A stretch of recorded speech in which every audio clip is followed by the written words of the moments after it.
이것은 하나님의 말씀입니다. 그런즉 너희가 어떻게 행할지를 자세히 주의하여 지혜 없는 자같이 하지 말고 오직 지혜 있는 자같이 하여 세월을 아끼라. 때가 악하니라. 그러므로 어리석은 자가 되지 말고 오직 주의 뜻이 무엇인가 이해하라. 술 취하지 말라. 이는 방탕한 것이니 오직 성령으로 충만함을 받으라. 시와 찬송과 신령한 노래들로 서로 화답하며 너희의 마음으로 주께 노래하며 찬송하며 범사에 우리 주 예수 그리스도의 이름으로 항상 아버지 하나님께 감사하며 그리스도를 경외함으로 피차 복종하라.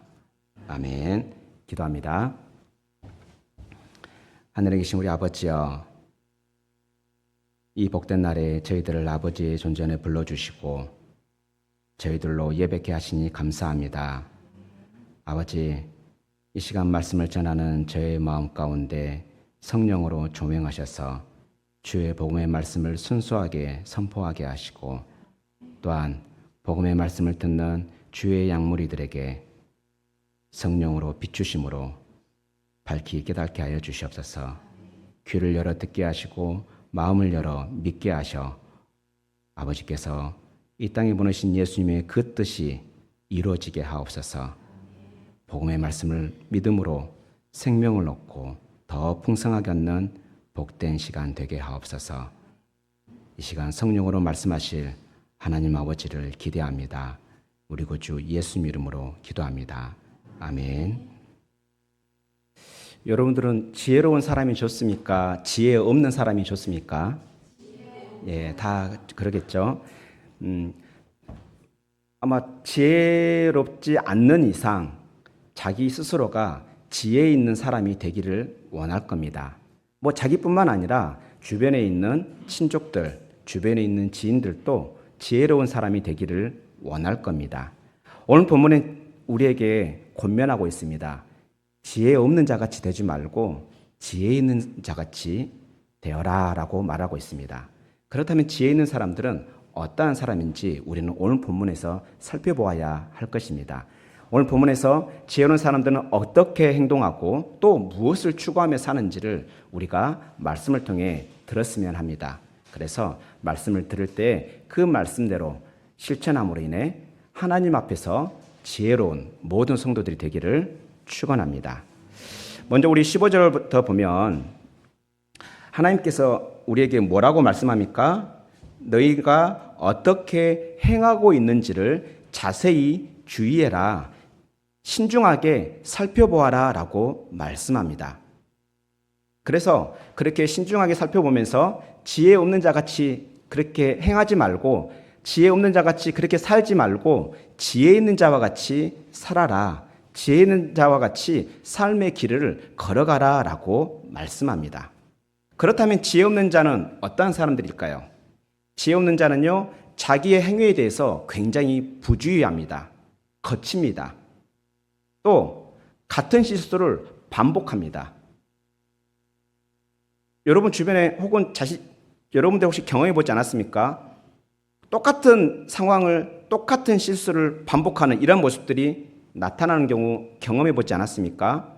예, 이런 사람들을 성경에서는 지혜 없는 사람이라 말합니다. 반면에 지혜 있는 사람은요, 자기의 삶은 자기의 살아가는 행동, 자기의 일거수일투족을 신중하게 살펴봅니다. 혹시 나의 작은 행동으로 인해서 누군가에게 해를 끼치지 않을까 조심합니다. 한번 대표적으로 간단히 한번 이야기 들어봅시다. 이렇게 말하니까 잘 감이 안 오죠. 대표적으로 한번 봐봅시다. 밤에 이렇게 떠온 밤에 밖에 뭐가 많죠? 모기가 굉장히 많죠. 그런데 밖에 나가면서 문을 활짝 열고 나가버리는 사람, 문을 안 닫고 그냥 나가버리는 사람, 이런 사람은 지혜 있는 사람입니까? 지혜 없는 사람입니까? 그렇죠. 그 사람으로 인해서 건물 안에 뭐가 이제 가득하겠어요? 예, 모기가 가득할 겁니다. 또 지혜 없는 사람은 또 어떻습니까? 화장실 가가지고 뭐가 그리 급한지 물도 안 내리고 그냥 가버립니다. 그래서 뒤에 오는 사람을 하여금 어떻게 하게 합니까? 당황스럽게 하고 어렵게 만듭니다. 여러분도 웃고 그렇지 자기에게 해당될 거 분명히 있을 겁니다. 또 지혜 없는 사람은 어떤 사람들입니까? 우리 학생들 한번 예를 들어봅시다. 공부하는 시간에 엉뚱한 생각하고 쉬는 시간에 공부한다고 책 들여다보는 사람들. 이런 사람들 지혜 없는 사람 아닙니까? 찬송하고 있는데 말씀을 읽고 있고, 말씀이 있는데 찬송을 읽고 있고, 예, 성경 앞표지 보라는데 뒷표지 보고 있고, 뒷표지 보라는데 앞표지 보고 있고. 이런 사람들이 지혜 있는 사람입니까? 지혜 없는 사람입니까? 그렇죠. 지혜 없는 사람들입니다. 이렇게 말하니까 지혜 있는 사람과 지혜 없는 사람들이 조금 감이 옵니까? 지혜 없는 사람들은요, 자기가 하는 행동을 잘 인식하지 못합니다. 그래서 옆에 주위의 사람들을 불편하게 만들 뿐만 아니라 자기 스스로도 어려운 시간들을 보냅니다. 또한 그들의 행동뿐만이 아닙니다. 말도 지혜롭게 합니다. 순간 자기의 감정에 충실해서 상대방이 어떻게 반응할지 모르고 막 뱉어냅니다. 그래서 어려움을 당합니다. 이와 같이 지혜 없는 사람들은 부주의하고 같은 실수를 반복하고 해야 할 때 하지 않고 하지 말아야 할 때 하는 사람들입니다. 하지만 지혜 있는 사람들은 그 상황에 맞게끔 적절하게 처신할 줄 알고 행할 줄 알고 바른 길로 가는 사람을 성경에서는 지혜로운 사람이라 말합니다. 오늘 방금 전에 말씀드린 것처럼 지혜 없는 사람과 지혜 있는 사람의 큰 특징이 바로 무엇입니까? 여러 가지 모양은 다르지만 공통점이 있습니다. 어떤 공통점이 있습니까? 지혜 없는 사람들은 시간을 허비합니다. 시간을 아무렇게나 씁니다. 그래서 잠을 자더라도 무절제하게 자고 쓰더라도 무절제하게 씁니다. 그래서 밤인지 낮인지 분간이 안 됩니다. 자야 할 시간에 자지 않고 자지 말아야 할 시간에 잡니다. 이와 같이 시간을 허비합니다. 그래서 이렇게 지혜 없는 사람들의 특징, 공통점이 바로 시간을 허비하는 사람들이기 때문에 16절에 뭐라고 말씀합니까? 세월을 아끼라 말합니다. 세월을 아끼다 말이 조금 이해가 어렵죠. 여기서 아끼다로 번역된 단어는요, 구속하다, 속량하다 이런 의미입니다. 다시 말하면 예수님께서 우리를 속량하다 할 때 쓰는 단어와 비슷한 단어인 거예요. 그럼 말이 조금 더 이상해집니다. 그래서 좀 더 쉽게 말하면 시간을 최대한 활용해라, 시간을 선용해라 라고 뜻입니다. 시간을 선용하다, 선한 용도로 사용하다, 시간을 최대한 활용하는 이러한 의미가 바로 세월을 아끼라 라인 겁니다. 이와 같이 지혜로운 사람들은 세월을 아낍니다. 시간을 선용합니다. 여기서 말하는 세월은요, 시간이라는 의미도 가지고 있고 기회라는 의미를 가지고 있습니다. 지혜로운 사람들은요, 좋은 기회도 그냥 놓칩니다. 자기에게 주어진 시간을 허비합니다.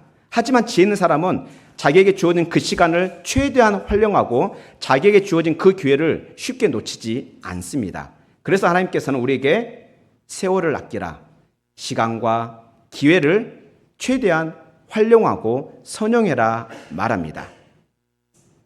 그런데 그렇게 우리에게 시간을 최대한 선용해라라고 말씀하신 이유가 뒤에 나오는데요. 그 이유가 때가 악하기 때문이라 말합니다.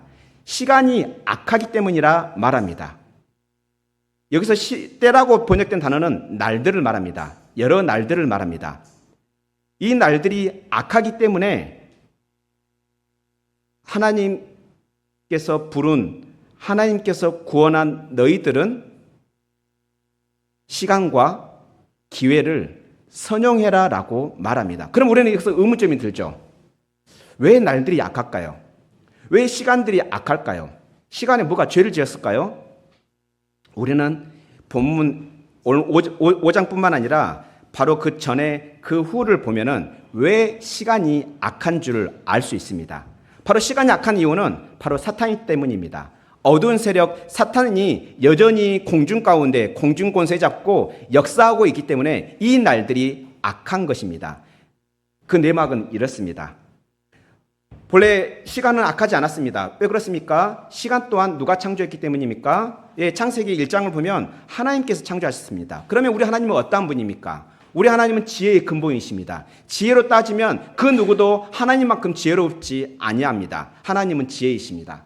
뿐만 아니라 하나님은 의로우신 분입니다. 절대 공의로우신 분입니다. 불의를 한 톨도 용납하지 않으시는 의로우신 분입니다. 뿐만 아니라 우리 하나님은 거룩하신 분입니다. 부정함이 전혀 없는 거룩하신 분입니다. 이렇게 지혜로우시고 의로우시고 거룩하신 하나님께서 지으신 모든 만물은 동일하게 어떻겠습니까? 지혜롭고 의롭고 또한 거룩합니다. 이것을 성경의 용어로 말을 한마디로 딱 말하면 하나님이 보시기에 좋다라고 말합니다. 그 중에 하나님 보시기에 정말 좋은, 심히 좋은 존재가 있는데 바로 그것이 아담과 하와였습니다. 우리의 조상인 아담과 하와였습니다. 그렇게 아담과 하와는 하나님의 그 의로우심, 지혜로우심, 거룩하심 그대로 본받아서 의롭게, 지혜롭게, 거룩하게 지음받았습니다. 그런데요, 이 아담과 하와가 하나님께 범죄함으로 인해서, 타락하여 하나님께 범죄함으로 인해서 그 하나님께서 부여해 주신 그 지혜로움은 무지함으로 바뀌었습니다. 또 하나님께서 부여해 주신 그 의로움은 불의함으로 바뀌었습니다. 뿐만 아니라 그 거룩함은 부정함으로 바뀌었습니다. 무지함이 뭡니까? 모르는 것입니다. 뭘 모릅니까? 하나님을 모릅니다. 하나님을 모르고 하나님의 뜻도 모르고 또한 자기 자신도 모릅니다. 자기 자신이 어디서도 시작해서 어디로 가는지, 그렇게 어떻게 끝나는지 모릅니다. 본래 하나님께서는 그들을 알게끔 창조하셨음에도 불구하고, 하나님을 알고 자기 자신을 알게끔 지혜롭게 창조했음에도 불구하고, 아담과 하와가 타락하여 하나님께 범죄함으로 인해서 하나님을 모르고 하나님의 뜻도 모르고 자기 자신도 모르는 존재가 되었습니다. 멀리 갈 필요가 없습니다. 우리가 얼마 전에 그랬지 않았습니까? 우리가 하나님을 모른다 하였고, 우리는 여전히 하나님의 뜻을 잘 분별할 줄 모르고 우리 자신을 잘 모릅니다. 우리에게 있는 장점이 무엇인지도 잘 모르고 우리에게 있는 좋은 재능이 무엇인지도 잘 모릅니다. 뿐만 아니라 하나님께 주신 그 의로움은 우리가 범죄함으로 불의한 자가 되었습니다. 그래서 우리는 나만 아니면 돼. 그래서 내로남불이라고 하죠. 내가 하는 것은 온당하고 남이 하면 손가락질하고, 또 내가 아무리 은혜를 베풀어도 그 은혜에 대해서 어떻게 합니까? 감사할 줄 모릅니다. 배은망덕합니다. 또 강자와 약자 사이에서 내가 강하면 약자의 것을 거침없이 빼앗고, 내가 약하면 강한 자 앞에서 아부를 떨니다. 양육강식의 그 원리가 우리의 몸에 배어버렸습니다. 이와 같이 우리는 불의하게 살아가고 있습니다. 뿐만 아니라 우리는 부정합니다. 우리는 거룩함과 전혀 관계없는 삶을 살아갑니다. 아니, 심지어 거룩함보다 부정함을 더 친숙하게 여깁니다. 이와 같이 아담과 하와가 하나님께 범죄함으로 하나님께 주셨던 지혜와 의로움과 거룩함은 다 잃어버리고 무지함과 불의함과 부정함만 남게 되었습니다. 그런데 그뿐만이 아닙니다. 아담과 하와가 그렇게 범죄하고 나서 아담과 하와만 이렇게 되었습니까? 아니요. 땅마저도 저주를 받습니다. 땅이 저주를 받습니다. 또 세상은 어떻게 됩니까? 하나님께서 밝게 지었음에도 불구하고 세상은 어두워졌습니다. 죄와 그리고 그 어두운 세력들이 활개하는 어두움으로 바뀌었습니다. 이러한 죄와 그러한 더러운 것에 물들어져서 철저하게 어두워진 이 세상에 빛이신 예수님께서 이 땅에 오셨습니다. 무지하고 불의하고 부정한 우리를 구원하기 위해서 빛으로 이 땅에 오셨습니다. 그럼에도 불구하고 사람들은 빛이신 예수님을 깨닫지 못했습니다. 그래서 요한복음 1장 5절에 뭐라 말합니까? 어두운 가운데 빛이 비침에 빛이 깨닫지 못하더라.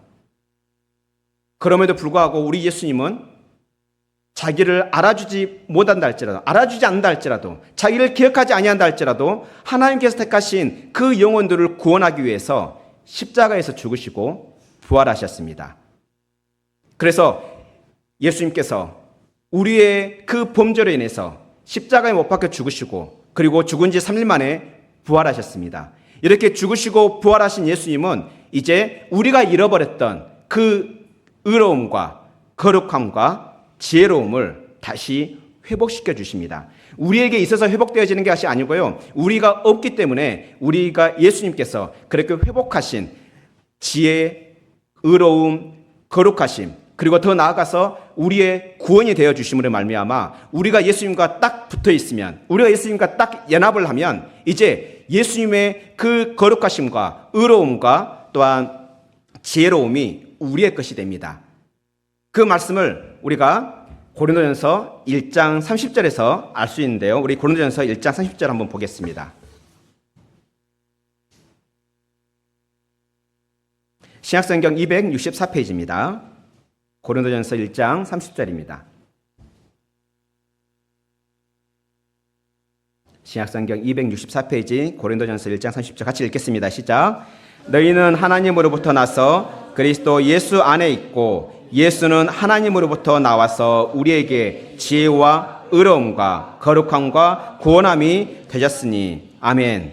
네, 우리는 하나님 때문에 예수 그리스도 안에 있습니다. 우리가 예수 그리스도 안에 있기 때문에 우리가 잃어버렸던 그 지혜 그리고 그 의로움 그리고 그 거룩함이 이제 그리스도 안에서 우리의 것이 됩니다. 왜냐하면 우리 예수님은 지혜로우시고 의로우시고 거룩하신 하나님으로부터 나오셨기 때문입니다. 그분은 단 한 번도, 우리 주 예수님은 단 한 번도 지혜와 의로움과 거룩함을 잃어버리지 않으셨기 때문입니다. 그래서 그 지혜와 의로움과 거룩함으로 우리를 구원하셨습니다. 이와 같이 우리 예수님은 우리의 지혜와 의로움과 거룩함과 구원이 되십니다. 십자가와 부활로 우리에게 이와 같은 은덕을 입혀주셨습니다.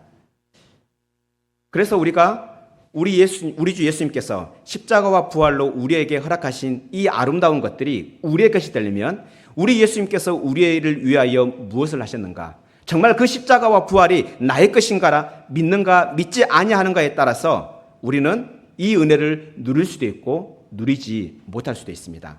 방금 전에 우리가 살펴보았던 것처럼 우리는 전에는 어둠이었습니다. 우리가 어둠이었지만 빛이신 예수님께서 우리에게 오셔서 십자가와 부활로 우리를 주 안에서 빛의 자녀로 삼으셨습니다. 그래서 우리는 전에는 어둠이었더니 이제는 빛입니다. 그래서 우리는 빛의 자녀들처럼 행하는 것이 맞습니다.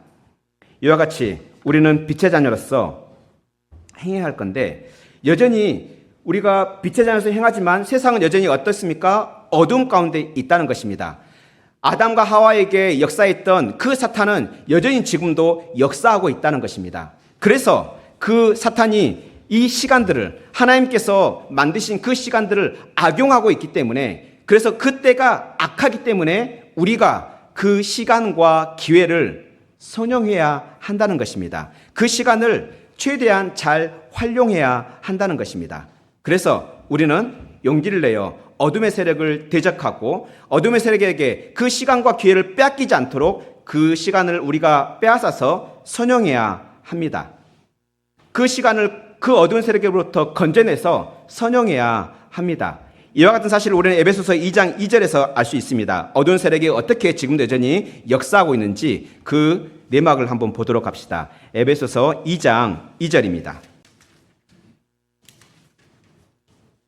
같이 읽겠습니다. 시작. 그때 너희는 그 가운데서 행하여 이 세상 풍조를 따르고 공중의 권세 잡은 자를 따랐으니 곧 지금 불순종의 아들들 가운데서 역사하는 영이라. 이와 같이 어두운 세력들은 계속해서 예수 그리스도를 믿지 않는 그 사람들의 배후에서 역사하고 있습니다. 그래서 그들을 통해서 그 때와 시간을 계속해서 악용하고 있습니다.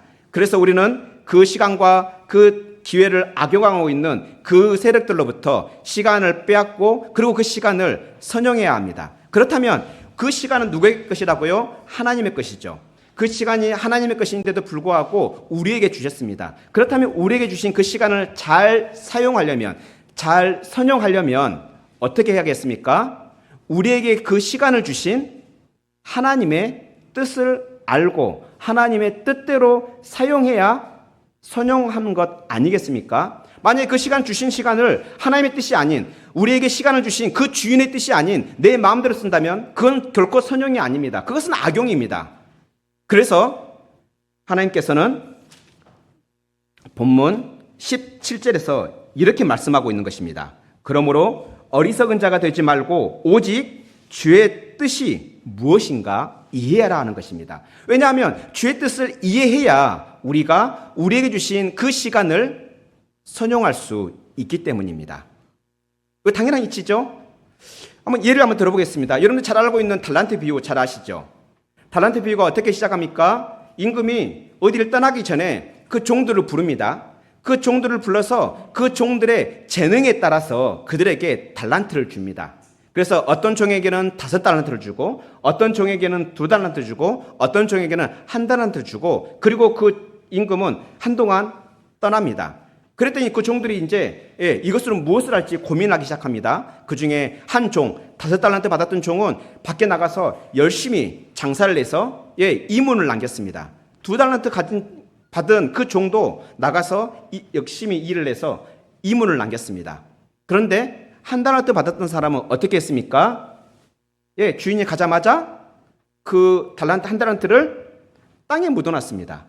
그리고 나서 얼마 안 돼서 얼마나 시간이 지났는지 모르겠지만 그리고 그 주인이 찾아왔습니다. 그리고 그 종들을 다시 부릅니다. 그리고 그 종들이 그 받은 달란트로 무엇을 했는지 묻습니다. 그랬더니 5달란트 받았던 사람은 주인이여 내가 5달란트를 가지고 5달란트를 이문에 남겼습니다 라고 그렇게 말합니다. 2달란트 받은 사람은 2달란트를 남겼다라고 보고합니다. 그런데 1달란트 받았던 사람은 어떻게 했습니까?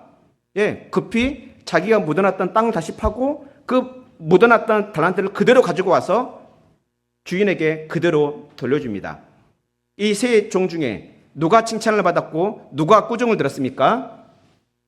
1달란트 받았던 자입니다. 왜 그렇습니까?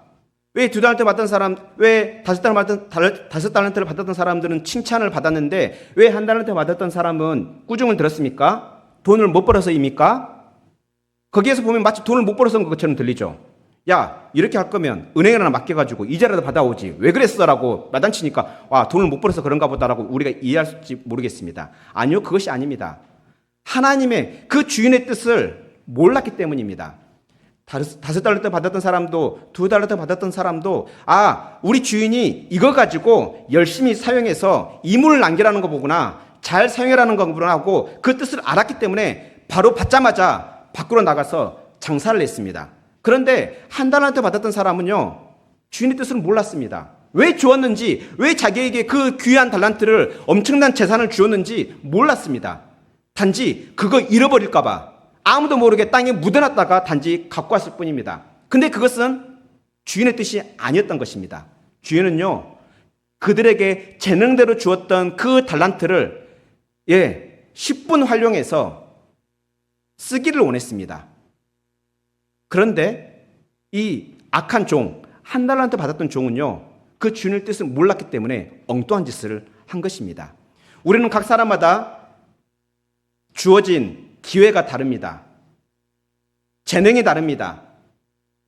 여러분에게 주어진 그 재능, 그 기회 지금 어떻게 사용하고 있습니까? 혹시 땅에 묻어두고 주인이 올 때까지 기다리고 있지는 않습니까?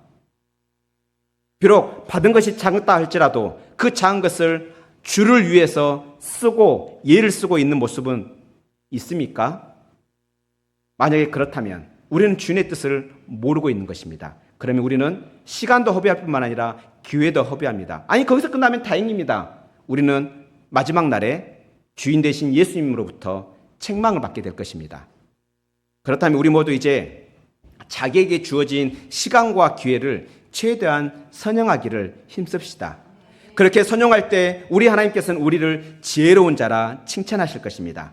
그리고 또 우리 자신이 지금 현재 어떻게 살고 있는지, 어떻게 인생길을 걸어가고 있는지 신중하게 살펴봅시다. 그냥 내 거 막 쓰고 아무렇게나 그냥 버려두는, 그냥 쓰레기 버리는 그런 사람 말고, 성경 아무 데나 쓰고 아무 데나 버려두는 그런 사람 말고, 썼으면 제자리에 놓고 먹었으면 버려야 할 곳에 버릴 줄 아는 그러한 지혜로운 사람이 좀 됩시다. 공부해야 할 때 공부할 줄 알고 기도할 때 기도할 줄 아는 그러한 지혜로운 사람이 됩시다. 우리에게 주신 기회는요, 다시 오지 않을 수도 있습니다. 마지막 날에 우리는 주님 앞에서 결산해야 합니다. 그래서 우리는 지금 이 순간 어떻게 살아내고 있는지 스스로 주의 깊게 살펴보아야 합니다. 일시적인 충동을 자제해야 합니다. 그래야 우리가 우리에게 주어진 그 좋은 기회, 좋은 시간을 허비하지 않고 최대한 선용할 수 있기 때문입니다. 뿐만 아니라 우리가 이렇게 어떻게 살아야 할지 우리는 그 길을 모를 때가 있습니다. 우리에게 주신 이 기회, 우리에게 주신 이 시간 어떻게 활용해야 될지 모를 때가 있습니다. 어떻게 사용해야 합니까? 우리에게 주신 그 주님의 뜻을 이해하고 그 주님의 뜻대로 살아야 합니다. 그것이 바로 우리에게 주어진 그 시간과 기회를 아끼는 것이고 선용하는 것입니다. 이렇게 하는 사람들을 본문 15절부터 17절까지 어떤 사람이라 말합니까? 지혜 있는 사람이라 말합니다. 이와 같이 우리 모든 성도들이 이렇게 지혜롭게 행동하고 지혜롭게 인생을 살아가는 복된 성도들이 되기를 축원합니다. 그렇다면 우리는 이제 관건이 하나 생기죠. 우리가 시간을 활용하는 자가, 시간을 최대한 선용하는 자가 지혜로운 자라 있어요. 그러면 우리가 최대한 잘 선용하려면 누구의 뜻을 알아야 된다? 우리의 주님의 뜻을 알아야 합니다. 그러면 우리는 주님의 뜻을 어떻게 이해할 수 있을까요? 우리는 어떻게 주님의 뜻을 알고 이해할 수 있을까요? 만약에 우리가 이해하지 못한다면 우리는 그 시간이 아무리 많이 주어져도 결코 선용하지 못할 것입니다. 그래서 두 번째로 살펴볼 말씀은 주님의 뜻을 이해하려면 성령으로 충만해져야 한다입니다. 이게 무슨 말인고? 이제 설명하겠습니다. 먼저 18절 한번 같이 읽어봅시다. 18절 같이 읽겠습니다. 시작. 술 취하지 말라. 이는 방탕한 것이니 오직 성령으로 충만함을 받으라. 아멘. 주의 뜻을 이해하라 해놓고는 뜬금없이 18절에서 술 취하지 말라 말합니다. 왜 그럴까요? 대신에 술 취하지 말고 대신 너희는 성령으로 충만케 되어라라고 말씀하고 있습니다. 왜 그럴까요? 여기서 말하는 술은요, 포도주를 말합니다. 포도주에 취하지 말라. 단순히 조금 먹은 이 말이 아닙니다. 잔뜩 마셔서 인사불성이 되는 이런 상황을 지금 말합니다. 왜 포도주에 취하지 말라 했을까요? 술을 마셔본 분들은 알 겁니다. 술에 취하면, 포도주에 취하면 어떻습니까? 즐거움은 있습니다. 기쁨은 조금 있을 수 있습니다. 지금의 어려움들을 잊어버릴 수 있습니다. 하지만 자제력을 잃고 나에게 주어진 기회와 시간을 죽일 수도 있다는 것입니다. 술을 취하면 즐거움은 얻을 줄 모르지만 자제력을 잃고 나에게 주어진 그 호기를 죽일 수도 있다는 것입니다. 그래서 술 취하지 말고 오직 성령의 충만함을 받으라는 것입니다. 성령에 충만해져라 하는 것입니다. 그럼 여기서 한번 봅시다. 여기서 포도주라 말하니까 술을 안 마시는 분들은 나는 거기 해당 안 되는데 라고 생각할 줄 모르겠습니다. 여기서 말하는 포도주는요, 우리에게 기쁨을 주지만 우리의 자제력을 상실하게 하는 거라 있습니다. 그러면 우리에게 비록 술 포도주는 아니라 할지라도 우리 주변에 포도주는 가득합니다. 널렸습니다. 우리에게 기쁨을 주는데 우리의 자제력을 잃게 만드는 것 뭐가 있겠습니까? 대표적으로 핸드폰 아니겠습니까? 핸드폰은 우리에게 기쁨을 줍니다. 즐거움을 줍니다. 하지만 그것으로 해서 하나님의 뜻은 결코 이해할 수 없습니다. 우리에게 기쁨을 준다 할지라도 우리에게 기쁨을 주지만 어떻게 됩니까? 어느덧 나는 그 핸드폰에 중독이 돼서 그 동영상에 중독이 돼서 어떻게 됩니까? 자제력을 잃어버립니다. 시간을 죽이고 있습니다. 이와 같이 여기서 술 취하지 말라 하니까 단순히 그냥 술 안 먹으면 되는데 이거 말씀하지 마시기 바랍니다. 우리도 모르게 중독되어 있는 그 많은 것들이 어찌 보면 오늘 본문에 나오는 술입니다. 우리 모두 중독되어 있는 나의 자제력을 잃게 만드는, 그래서 하나님께 주신 그 귀한 기회를 죽이게 만드는 그 포도주, 그 술이 무엇인지 한번 생각해 보시기 바랍니다. 그것은 우리에게 기쁨을 잠깐 줄 수 있습니다. 하지만 그 기쁨이요 오래가지 못합니다. 우리에게 자제력을 잃게 만들고 우리의 그 좋은 기회, 다시 없을 그 금같은 시간을 잃어버리게 만듭니다. 우리 그러잖아요. 시간만큼 그 무엇으로도 살 수 없다는 것 우리 알잖아요. 돈으로 시간 살 수 있습니까? 생명으로 시간을 살 수 있습니까? 아니요. 시간 한번 지나가 버리면 그것으로 끝입니다.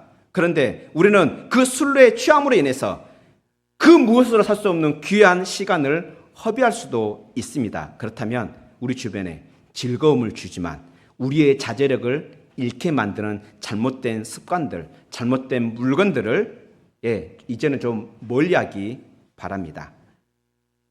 뿐만 아니라 뒤에 부분에 이제 주의 뜻을 이해하려면 성령으로 충만해져야 한다라고 말합니다. 왜 주의 뜻을 아는 것과 성령에 충만한 것 대체 무슨 상관이 있을까요? 우리는 쉽게 알 수 있습니다. 여러분들 옆에 사람의 마음 속에 있는 그 마음을 상대방이 알 수 있을까요? 우리 옛말에 있잖아요. 열길, 물길은 알아, 물속에 물길은 알아도 한길 사람 속은 모른다 했습니다. 옆에 사람의 그 속마음은 누구만 알고 있습니까? 그 당사자만 알고 있는 거죠. 그렇다면 이제 여러분들은 충분히 이해할 수 있을 것입니다. 성령은 누구입니까? 예수 그리스도의 영이십니다. 하나님의 영이십니다. 그래서 하나님의 그 뜻, 예수님의 그 뜻은 예수의 영이신 성령께서만 온전히 알고 있습니다. 그래서 우리가 성령으로 충만해진다면 우리는 우리 주님 대신 예수님의 그 뜻을 이해할 수가 있는 것입니다. 뿐만 아니라 우리 예수님께서 승천하시기 전에 우리에게 무엇을 약속했습니까? 성령을 보내겠다 약속하셨죠. 그래서 성령이 너희에게 오면은 어떤 일이 일어날 것이다? 예수님께서 너희에게 말한 그 내용들을 생각나게 할 것이고 너희들에게 그 말씀을 가르칠 것이다 말했습니다. 그렇기 때문에 자연스럽게 성령께서 우리에게 오시면, 특히 성령께서 우리에게 충만해진다면 우리는 우리 주 예수님의 그 뜻을, 예수님께서 우리에게 원하시는 그 뜻을 우리는 이해할 수가 있게 되는 것입니다. 그래서 우리가 주님의 뜻을 이해하려면 성령으로 충만해져야 합니다. 그렇다면 우리 모두 성령에 충만해지기를 사모합시다. 그래야 우리가 주의 뜻을 이해할 수 있고, 주의 뜻을 이해할 때 우리에게 주어진 그 시간과 기회를 선용할 수 있기 때문입니다. 여기서 성령으로 충만해진다 이 말은 무언가로 이렇게 가득 찬다 이런 의미인 거잖아요. 근데 이 본문은 조금 특이해요. 성령으로 충만하란 말이 조금 알아듣기 쉽게 직역을 하자면 성령에 의해서 충만해져라 이 말입니다. 그러면 성령에 의해서 충만해진다. 그럼 뭐가 없습니까? 지금 여기에 내용이 없잖아요. 목적어가 없잖아요. 성령에 의해서 무엇으로 충만해져라 이렇게 말씀해야 되는데 성령에 의해서 충만해져라 이렇게 말했어요. 그럼 우리는 뭐죠? 그럼 무엇으로 충만해져야 되나요? 성령님께 내가 충만해지길 구해야 되는데 무엇으로 충만해져야 되나요? 질문이 생기는 거예요. 무엇일까요? 우리 안에 성령에 의해서 무엇으로 충만해질 때 우리 주님께서 우리를 향하신 주의 뜻을 이해할 수 있을까요? 바로 삼위일체 하나님이십니다. 삼위일체 하나님으로 우리의 마음 가운데 충만해질 때 우리는 우리를 구원하신 우리 주님의 그 뜻을 이해할 수 있고 그 뜻을 이해하기 때문에 우리에게 주어진 시간과 기회를 선용할 수 있습니다. 그런데 또 하나 문제가 있습니다. 우리가 성령께 의지해서 성령에 의해서 삼위일체 하나님으로 우리가 충만하게 되어졌을 때 삼위일체 하나님 우리가 잘 알다시피 눈에 보입니까? 안 보입니까? 안 보입니다. 그렇다면 우리에게 성령이 충만해진 걸 어떻게 알 수 있을까요? 계속해서 기도만 하고 있어야 될까요? 계속해서 충만하게 해달라고 하고 있을까요? 분명히 충만해졌는데도 불구하고 계속 충만하고 있으면 그건 마치 계속 소금 자루에 소금만 계속 담고 있는 역할입니다.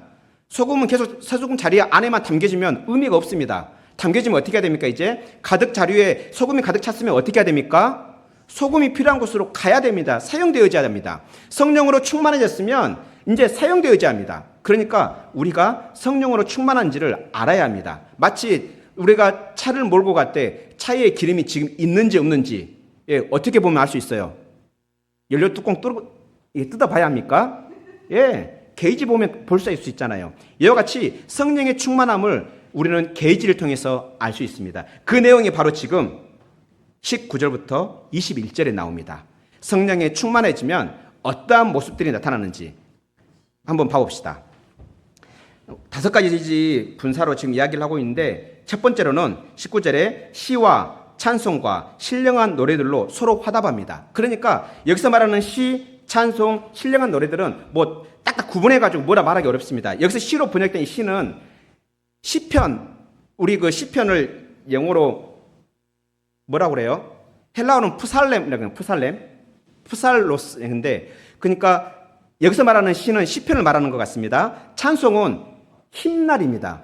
그러니까 우리가 부르는 찬송가 있잖아요. 이런 의미입니다. 신령한 노래 당연히 또 시편입니다. 그러니까 이 시, 찬송, 신령한 노래는 뭐 딱 구분해서 하기보다는 그냥 하나를 말합니다. 결국엔 뭔 말합니까? 거룩한 시편의 노래들로 어떻게 한다고요? 서로가 서로를 화답합니다. 그러니까 노래를 하는데 교창을 한다는 이야기예요. 교창. 여기서 1절을 부르면 여기서 2절을 부르고, 여기서 2절을 부르면 여기서 3절을 부르는, 이런 서로 아름다운 노래로 교창하는 거예요. 우리 시편의 노래를 보면 어떻습니까? 정말 아름답잖아요. 위로가 되잖아요. 그러한 위로의 노래로 서로에게 교창하며 서로를 위로하는 이런 일들이 일어난다는 얘기예요. 두 번째로는 너희의 마음으로 주께 노래하며 찬송하며. 노래한다, 찬송한다 같은 말입니다. 강조하고 있는 것입니다. 우리의 마음으로, 진심으로. 여러분들 찬양할 때 건성으로 하는 찬양이 있고 정말 진심 어린 찬양이 있지 않습니까? 여기서 말하는 그 마음으로라는 이야기는 진심으로 찬양하는 이야기입니다. 진심으로 찬양하는 사람들은요 달라요. 입만 뻐끔뻐끔하지 않아요. 소리가 분명히 나와요. 비록 그 곡이 어렵더라도 계속해서 소리를 내서 부릅니다. 그 가사에 집중하면서 그 가사에 자기의 마음을 담아 주를 찬양합니다. 주를 노래합니다. 이와 같이 성령으로 충만해지면 진실된 마음으로 주를 찬양합니다. 여러분들의 예배의 모습을 보면 이제 알 수 있어요. 내가 지금 성령에 충만한가 아니한가. 여러분들 찬양할 때 어떤 모습인지 스스로가 알잖아요. 저는 여러분들의 모습을 못 봤기 때문에 모르지만 여러분 스스로는 알 겁니다. 만약 그렇지 않는다면 성령에 충만한 게 아니에요.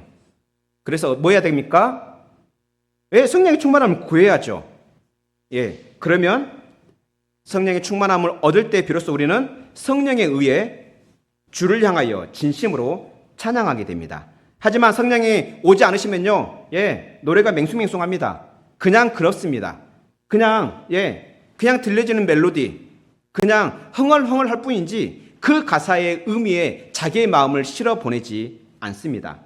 또 봅시다. 20절에 또한 범사에 우리 주 예수 그리스도의 이름으로 항상 아버지 하나님께 감사합니다. 누구에게 감사한다고요? 아버지 하나님께 감사한다요. 근데 아버지 하나님께 감사하는데 누구의 이름으로요? 주 예수 그리스도의 이름으로. 근데 우리 주입니다. 무슨 말입니까? 복음을 믿는다는 이야기입니다. 성령의 충만함을 얻으면 예수님을 누구라 부른다고요? 우리 주님, 나의 주님이라고 부른다는 이야기예요. 다시 말해서 그의 안에 믿음이 있기 때문에 그가 비록 자기 스스로는 하나님 앞에 다이렉트로 나갈 수는 없지만 우리 주 예수 그리스도의 이름을 의지해서 하나님 앞에 나갈 수 있음을 알고 믿는다는 이야기예요. 이와 같이 믿음이 생깁니다. 뿐만 아니라 아버지 하나님 앞에서 항상 모든 일에 감사합니다. 여기서 모든 일이라는 무슨 일입니까? 내가 좋은 일도 있을 수 있고 나쁜 일도 있을 수 있습니다. 예수 믿으면 다 좋은 일만 있습니까? 아니잖아요. 나쁜 일이 있더라도 감사하고 좋은 일이 있더라도 감사한다는 이야기예요. 왜 그렇습니까? 우리가 감사해야 하는 그 아버지 하나님은 선하신 아버지 하나님이기 때문입니다.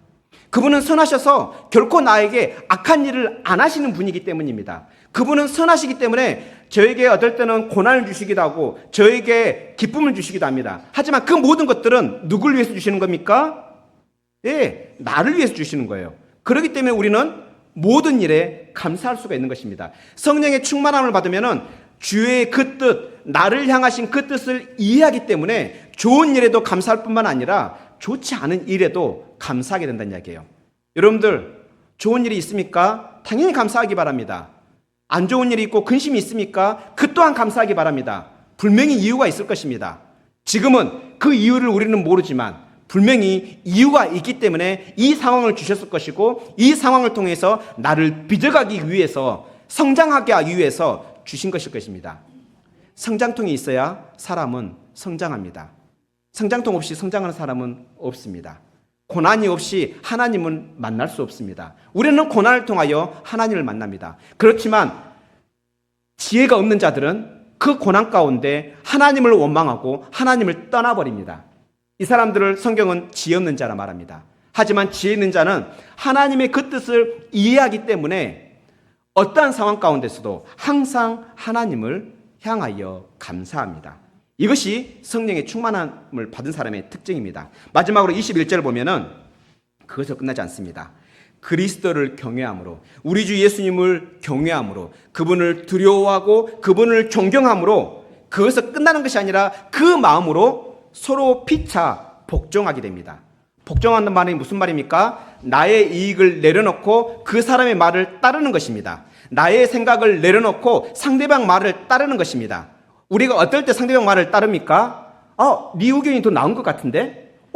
야, 너 의견이 더 지혜로운 것 같은데? 야, 너 의견이 좀 나은 것 같아. 이렇게 상대방을 나보다 낮게 여길 때 우리는 복종할 수 있습니다. 만약에 상대방을 깔보고 무시한다면 그 사람이 말하는 것이 아무리 지혜롭다 할지라도 우리는 그 사람의 말을 들을까요, 안 들을까요?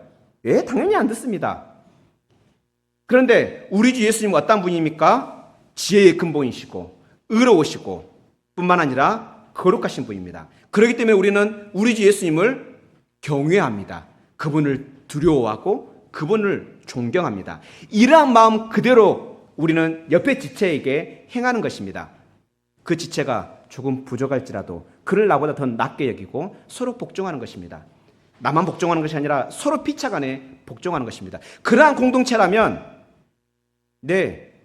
결코 그 공동체는 어둠의 공동체가 아니라 빛의 공동체가 될 것입니다. 이와 같이 우리가 정말 진심으로 하나님을 찬양하고 서로를 더욱 나보다 더 낮게 여김으로 서로 복종하는 그러한 예배 공동체가 되었으면 합니다. 말씀을 맺으려 갑니다. 우리는 지혜로운 사람이 되기를 원합니다.